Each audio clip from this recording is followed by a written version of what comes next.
کی گراوٹ پہ ہماری انسانیت پہ سوال ہے، ہماری انسانی اقدار کی گراوٹ کا تظاہر ہے۔ بدقسمتی ہے کہ اس طرح کے واقعات میں اضافہ ہو رہا ہے، کمی آنے کے بجائے اضافہ ہو رہا ہے۔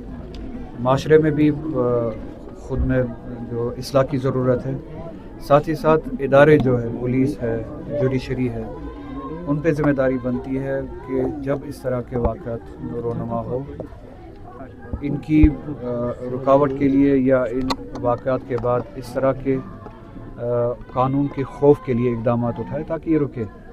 اور جو 5-6 واقعات اگر آپ یاد رکھیں حالی کچھ سالوں میں جو رونما ہوئے، جموں سے لے کے یہاں کشمیر تک، کٹھوعہ کا کیس آپ کے سامنے ہے ہی، کشمیر میں بھی کچھ اس طرح کے کیس ہوئے۔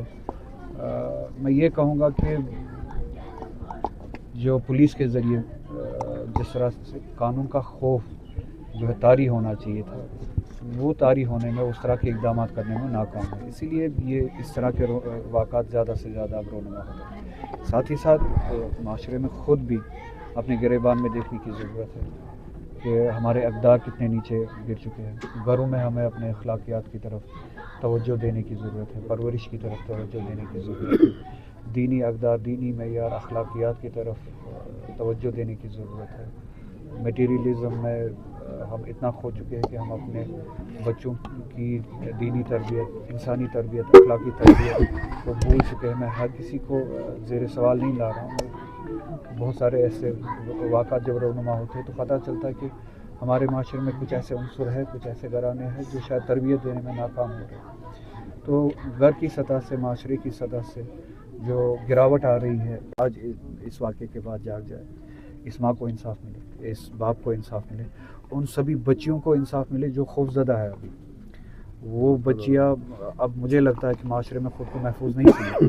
یہ بچی درسگاہ کے لیے جا رہی ہے، اگر درسگاہ کے لیے جانے میں بھی حفاظت نہیں ہے، نہ عصمت کی حفاظت ہے، نہ جان کی حفاظت ہے، تو یہ ناانصافی ان سبھی بچوں کے ساتھ، ان سبھی والدین کے ساتھ ہے جو اپنی بچوں کو باہر بھیجنے سے اب ڈریں گے۔ گھر سے باہر، ملک سے باہر نہیں، ریاست سے باہر نہیں، علاقے سے باہر نہیں، گھر سے باہر درسگاہ تک جانے سے اب ڈریں گے۔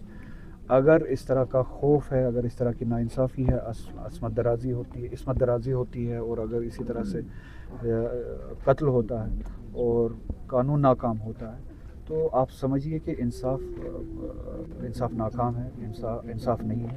اس جسٹس کو اسٹیبلش کرنا اور وہ جسٹس دینا اس ماں باپ کو جس کی بیٹی کا قتل ہوا، اس کو بھی، اور اس کے ساتھ ساتھ وہ سبھی ماں باپ جن کے گھروں میں بچی ہے، ہم سبھی کے گھروں میں بچی ہے۔ یہ انصاف نہ صرف ان کے ساتھ ہے، یہ انصاف کے ذریعے ان کا تحفظ جو ہے قائم کیا جا سکتا ہے۔